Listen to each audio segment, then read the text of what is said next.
Yeah, I know that they quote scriptures, they quote Bible verses, they quote little proverbs, scriptures from this book, from the holy prophets of Israel.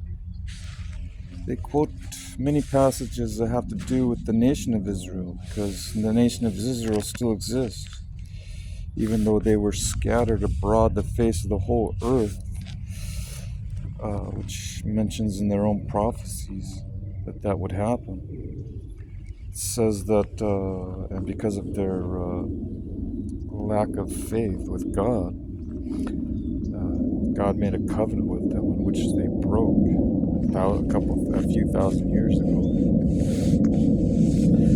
They were to adhere to certain requirements, and they didn't. So after a series of trials and tribulations, they lost their national sovereignty. They were conquered by other nations, and then some of them were enslaved, some of them were destroyed, some of them escaped and were scattered to, they migrated to other territories, other nations, and they took their habitation there. But they were often mocked and ridiculed there, mistreated, so they picked up and moved somewhere else. They were always on the move. They had to be on the move from their persecutors. So they, and it still goes on today. There's still some anti-Semitism. Some people still are very much against what they stand for. Their laws, their traditions, their ceremonies, even their own ethnicity. People are against that. They're who they are by blood, not just their beliefs and their values. But it says that we're not supposed to curse Israel, knowing us, and that it's a detriment to any other nation that curses Israel. But on the other hand, if you look at you look at their own prophets, the prophets that were raised up in their own lands, Isaiah, and Jeremiah, all these other guys, Hosea, and Malachi, Zechariah, they have rebukes. They say some things that discredit Israel for their lack of obedience, for their idolatry, for their unfaithfulness to God and His covenants. And they say some things that the nation of Israel, at least the leadership, didn't want to hear. So oftentimes they were incarcerated, they were put in jails, they were put in prisons, they were put in dungeons, they were tortured, they were punished,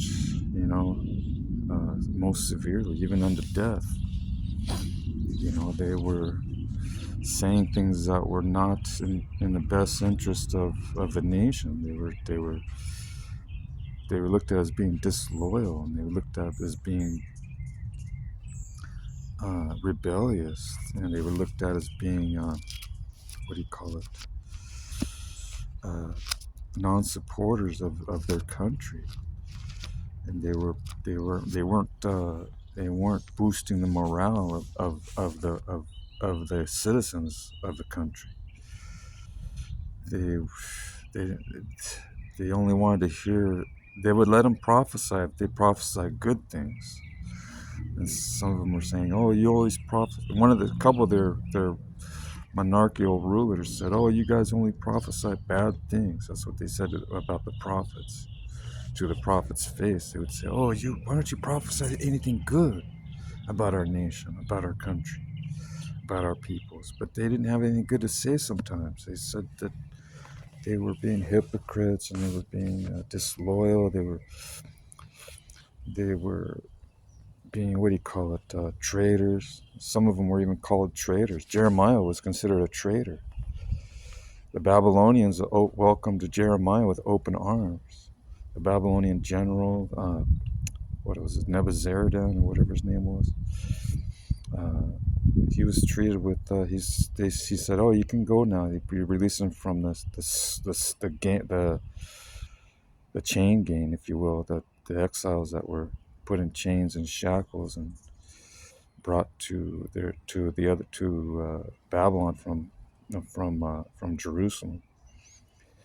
They were cuffed and put in chains, and they had to walk in a formation as prisoners of war. And but Jeremiah was released. He was let go. He was told he could have the best of the land because he was prophesying the interest of their enemy nations. He was deemed a traitor, and Jeremiah said, "No, he wasn't a traitor. He was just saying, hey, this is." He was just reciting what God had promised to their nation through their own prophets, and through Moses, and their national leader was Moses, because that's the laws that they said that they respected and obeyed. But Jeremiah and some of these other prophets were pointing out, no, they weren't obeying what Moses was saying.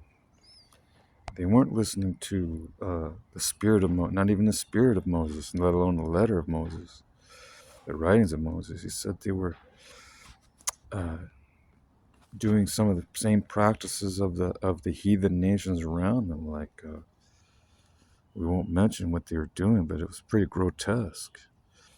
You know, he said that the Israelites were doing things that they weren't even doing. That they were worse in some instances. So don't curse Israel, but hey, some of their own prophets cursed them. They said, hey, these curses are already written down, that if you disobey, this is what will happen. If you obey, that's why they had to stand on. There's a whole group of these Israelites that standing on one side of the mountain, on one side of the valley, and then another group standing on the other side of the valley. I think it was Mount Gerizim or one of those mountains, but there's two different mountains, and there was I guess they're in close proximity to each other, where they could hear each other yelling and shouting. One side would say the curses if they disobeyed, and then the other side would yell out the blessings that they would receive if they obeyed. And so they had that as a memorial, as a memory for their nation. So that's interesting. So yeah, no, I'm pro God. I'm not necessarily pro Israel. I'm not against Israel, but I'm pro God. I'm for God. You know, God's gonna have the final say no matter what. At the end of all of our lives, it's not gonna be my last word. It's gonna be God's last word. And everybody's gonna pay the piper. Everyone's gonna pay the price for whatever, for how they live, for what they've said, what they've done, what they've thought. It's true, and you may incur some judgments here in your body for whatever you've done in the body, or said in the body, or thought. But when you're out of the body, your spirit, yourself still lives on. You're still You still exist even without this body, according to, and that's not just a Judeo-Christian belief. That's a belief among other religions too. They believe in a continued existence of life after death. You may not be in your original body, but you may be in a different body or glorified new body. And some people believe that you'll still have the original body, but it'll be improved. It'll be improved version, an improved body. But yeah, be pro God. God is the real God, the Creator is perfect justice, perfect mercy, perfect grace, perfect justice.